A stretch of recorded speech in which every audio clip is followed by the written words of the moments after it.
Okay, 1 Kings chapter 7, we're going to learn more about some of the things that have been built into this temple, as well as Solomon's house is being built. So we're going to get into this. Verse 1, but Solomon was building his own house 13 years, and he finished all his house.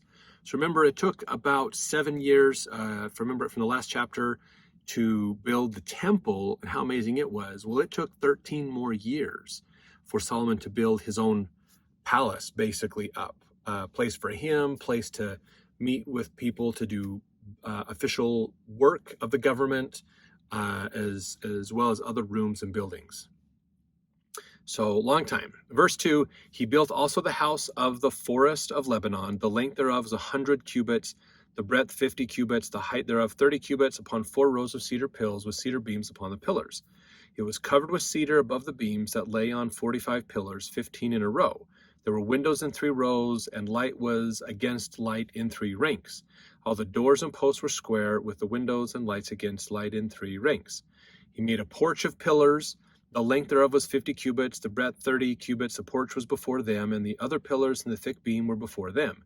He made a porch for the home where he might judge, even the porch of judgment, and it was covered with cedar from one side of the floor to the other.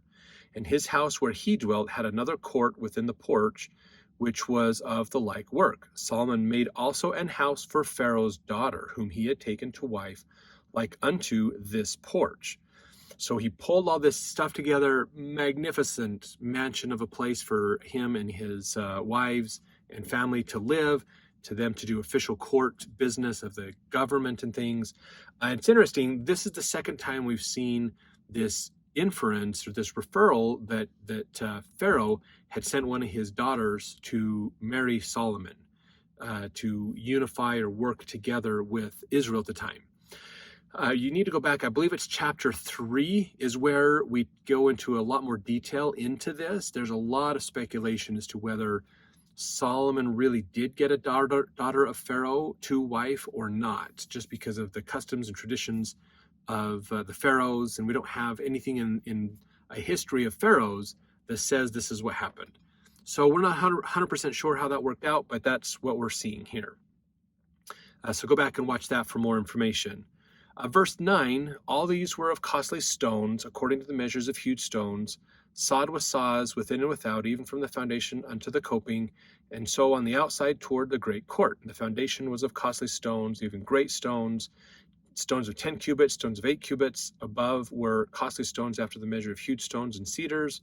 The great court was with 3 rows of huge stones and a row of cedar beams, both for the inner court of the house of the Lord and for the porch of the house. King Solomon sent and fetched Hiram out of Tyre. He was a widow's son of the tribe of Naphtali, and his father was a man of Tyre, a worker in brass, and he was filled with wisdom and understanding and cunning to work all works in brass, and he came to King Solomon and wrought all his work. So this guy is amazing. He actually has some blood lineage to a tribe of Israel. He has just amazing guy with brass, and so he comes in to work. Verse 15, for he cast 2 pillars of brass, 18 cubits high apiece, a line of 12 cubits did compass either of them about. And he made 2 chapiters of molten brass to set upon the tops of the pillars. Now a chapiter, according to William Wilson's Old Testament word studies, a chapiter is an ornament or decoration at the top of a column or pillar. That's what it is. So you have a pillar, and then at the top, there's like a decorative ornament that goes around it or sits on top of it, basically. And then, let's see, they built a lot more of those, made a lot more pillars, put a lot together, basically. I don't know if we just need to read all the little things that they're doing here. He puts these pillars up. He set up a right pillar called the name Jachin. He set up a left pillar on the porch of the temple and called the name thereof Boaz. We can look both of those up in the Bible dictionary to learn more about those names and why he used those. In fact, there is a reference in the Bible dictionary for Solomon's temple. You can look it up there as well. Verse 23, he made a molten sea, 10 cubits from one brim to the other. It was round about. Its height was 5 cubits, and a line of 30 cubits did compass it round about. Under the brim of it, round about, there were knops encompassing it, 10 in a cubit, compassing the sea round about. The knops were cast in 2 rows when it was cast.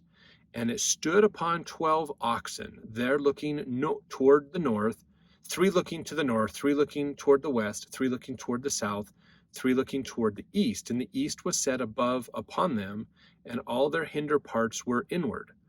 And it was a handbreadth thick, and the brim thereof was wrought like the brim of a cup, with flowers of lilies. It contained 2,000 baths.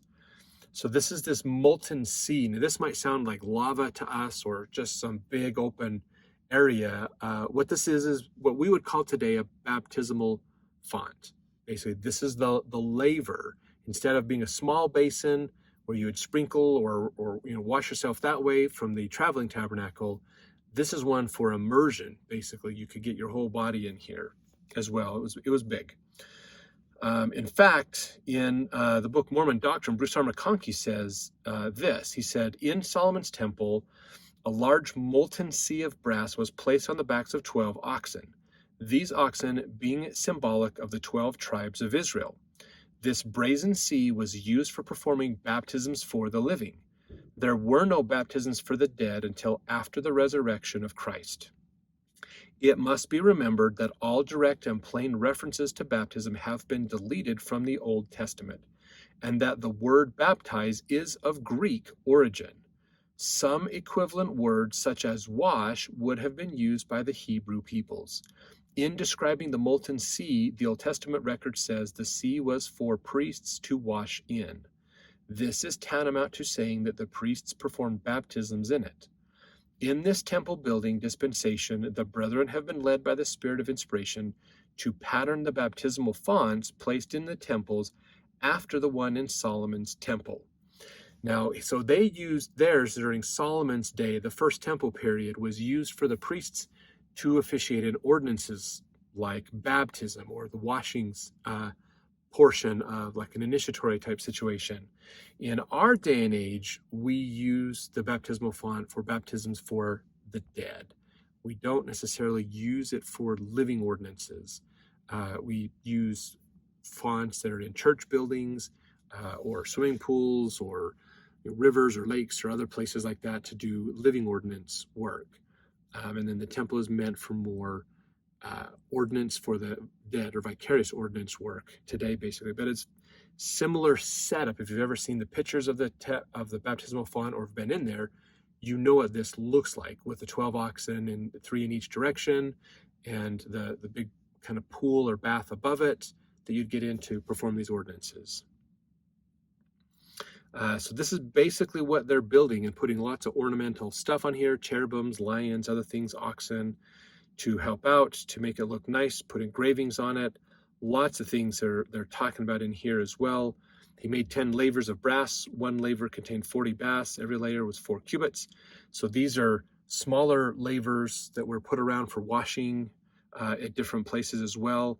And this is Hiram of Tyre. The king of Tyre is doing this because he's such a phenomenal artisan at dealing with brass. Remember, brass is not a natural metal. It is a mixture metal with, I believe it is copper and steel, I think is what it is that makes brass. I could be wrong, but it's like copper and something else comes together. It's not iron that it does. Iron's more of a pure metal. Brass is a mixed metal, basically. And so they just talk about the vessels that they made to carry oils, to carry water, different things like that. The shewbread, the candlesticks of pure gold, the bowls, the basins, censers, everything basically. They did this. So verse 51, and so was ended all the work that King Solomon made for the house of the Lord, and Solomon brought in the things which David his father had dedicated, even the silver and the gold, and the vessels he put among the treasures of the house of the Lord. So put tons of amazing ornament in here, all kinds of stuff that we get to learn about. They literally spared no expense, did an amazing job to furnish the temple and make it an amazing place, a place worthy of a God to live in, basically, or to visit. So let's jump to chapter 8 to learn more.